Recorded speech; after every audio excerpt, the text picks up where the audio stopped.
अरे वही दादा, हाँ आपको पुलिस ने पकड़ा, क्या कहेंगे आप?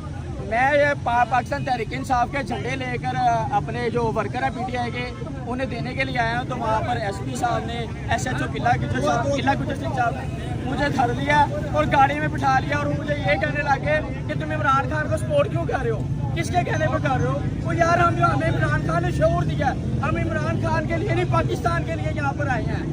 इमरान खान के लिए नहीं पाकिस्तान के लिए आए हैं। आपके धमकाने से हम डर नहीं जाएंगे, हमारे हौसले